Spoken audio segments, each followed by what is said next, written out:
How was your dinner? It's definitely preferable to those pack rations you used to make up for us. I remember it took an hour and a gallon of water to eat anything with it all having the consistency of old boots. You know, I think Arthur is thrilled to have you here. He's quite the cook, though I fear I squander his skills. Not much reason for a 4-course meal when it provides no sustenance to me. He tells me that you've been keeping him company during the day and that you make regular use of the library. I never thought you would be one for literature. Do you remember our theory exams? You would have me read you the bestiary every night because you refused to do it yourself.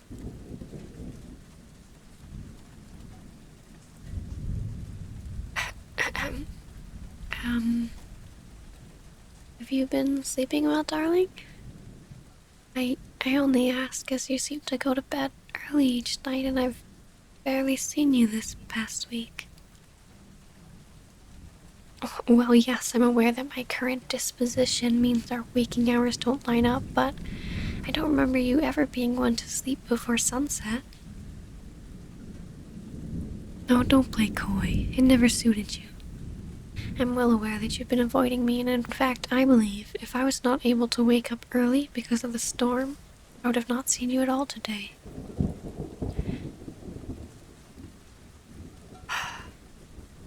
So I finally get to see you, and all I have is a one-sided conversation. So, darling, why don't I try to get to the bottom of your sulking?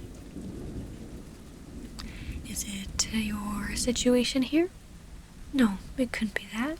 You're free to leave whenever you so desire. And on top of that, I've given you every possible kindness I can.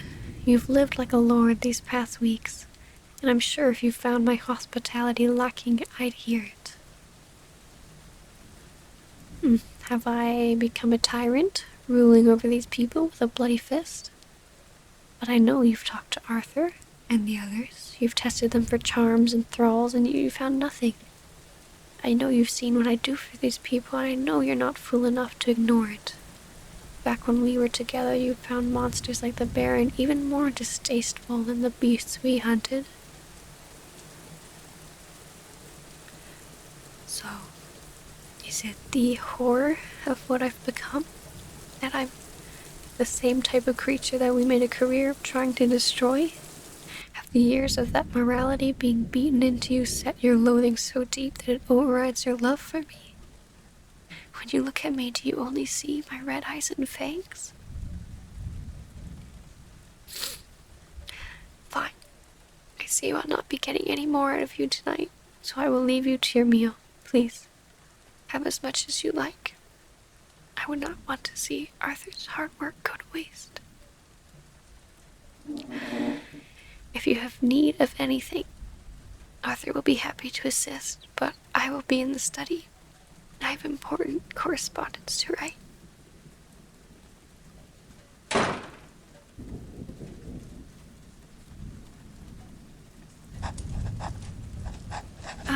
Arthur, please come in, get comfortable. I will need to feed soon. Oh, darling, I didn't realize it was you. I thought you had gone to bed hours ago. Oh, the storm was keeping you awake. I see.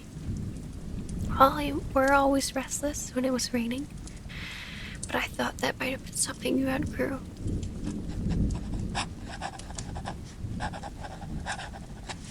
Well, if you've come here to read, don't worry. I'll be going for my feeding after I finish this missive to Lady Selva.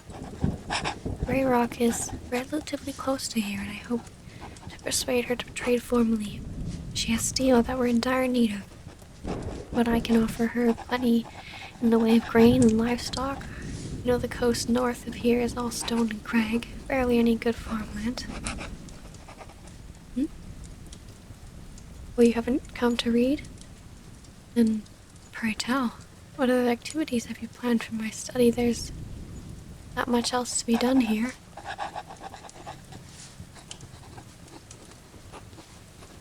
You wish to apologize? Whatever for? Well, I must admit I haven't found your temperament this past week particularly delightful. However, my undeath has not stripped me of my empathy. I think it's fair to say that I'm on the easy side of this meeting. I'm well aware of how I've changed and also how I've not. However, you are fighting with decades of experience which contradicts all of my actions. If you were not skeptical, I would call you foolish. That being said, I am still confused. The first week you were here, you barely left my side. Yes, you may not have been exactly talkative, but it seemed you still found my company comforting. A relief, even. Darling, how are we meant to move forward when you won't even talk to me? Can you even explain your problem so I can at least try to convince you I'm still the same person you fell in love with? Well, if it's not that, then what? It seems to me that everything was going so well till you accidentally walked in on me feeding. Was it that? Did that make me seem to be a monster? Frankly, I wouldn't blame you. I can barely look at myself either after. The satisfaction I get when I bite into flesh with blood hits my palate. It all twists to shame when the hunger subsides. What do you mean it's not how I feast? How could it not be? I saw the way you looked at me that night, and it tore me apart inside. The look of hurt and betrayal in your eyes cut deeper than any blade ever could. Wait. So it's not how, but who? But darling, I've assured you time and time again, these people are giving willingly. You have yourself have interrogated half the town about it, and I thought you had all found their answers satisfactory. Well, if you do, then what's the problem? No one gives any more than they can afford to, and you have seen that anyone who does give is well compensated. Oh, darling, why does that night bother you? It was a normal feeding, and you should know by now that Arthur, of all people, is well accustomed to my predicament. Oh, you stubborn old mule. Oh, that is the problem? How? Arthur gives more than most, yes, but he feels he has a debt to me, and he would rather I feed on him than the townsfolk whenever possible. Besides, I do everything in my power to make it comfortable for him, and I do my utmost to care for him after I finish my meal. Wait. Are you?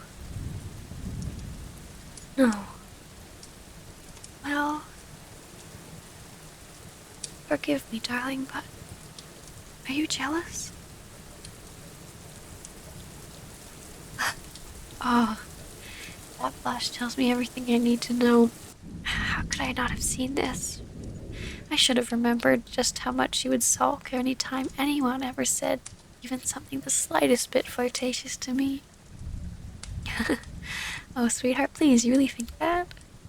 That me and Arthur have something just because I had my fangs in his neck? Sure, he's a confidant and a good friend, but I've been too busy over the last decade mourning my loss of you to even think about finding a replacement. Okay, sure, I admit that having him in my lap, with my mouth on his neck, isn't exactly friendly.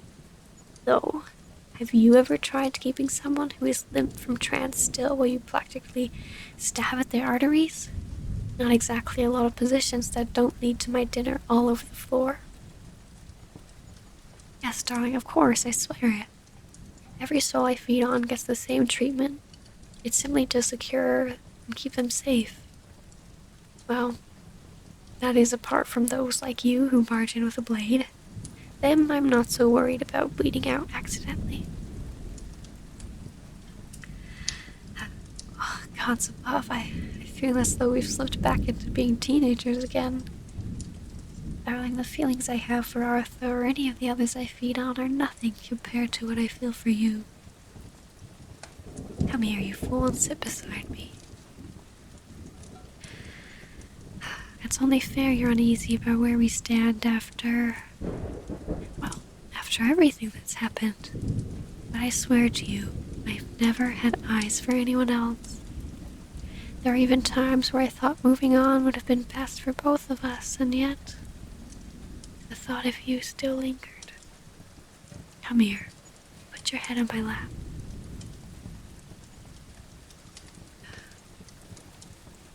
I cannot explain to you how I feel to have you back by me. I swear I can almost feel my heart flutter when you're around. You bring a warmth that has been missing since my life ended.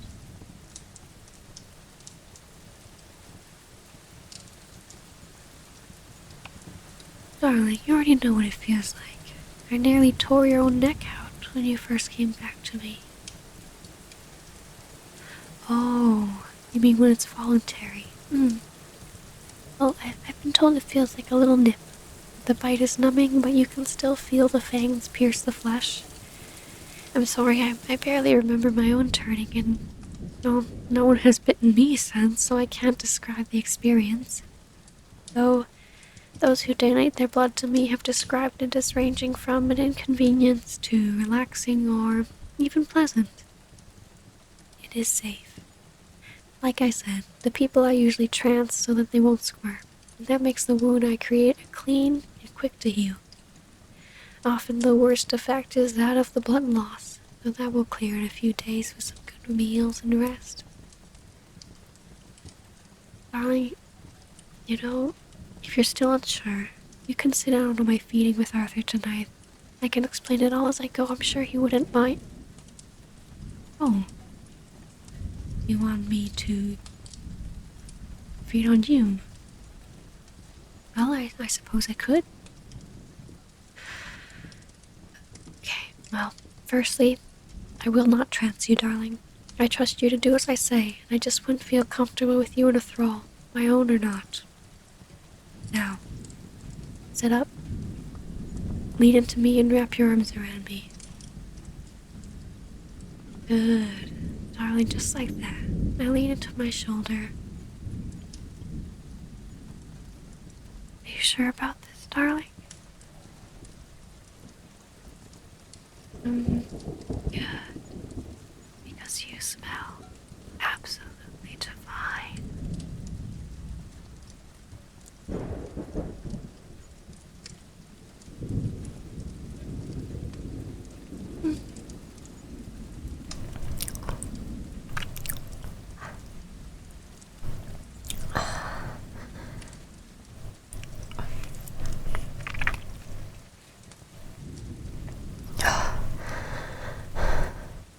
You are doing amazing, darling. You're absolutely perfect.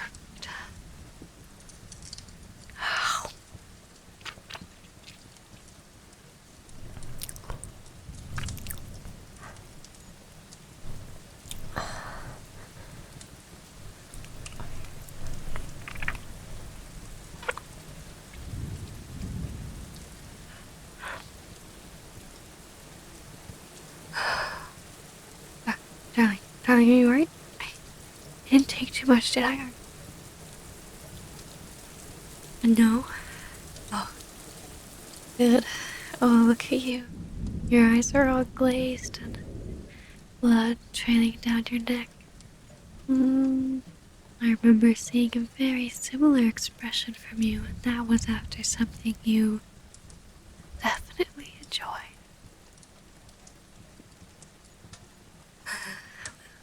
That's it. Lean into me.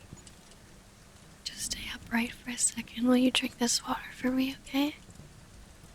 That's it. Good. Perfect. You did so well for me, darling. Go back with me here. Lay down. You're feeling very tired, aren't you? Don't worry. It's normal. Just let me wrap my arms around you. I've got you, darling.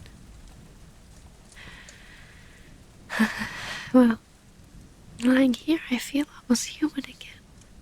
Your smell and touch around me, your body, your blood warming me. If I close my eyes, we're back there, but it was all so simple. Let us both rest and pretend that nothing's ever changed between us.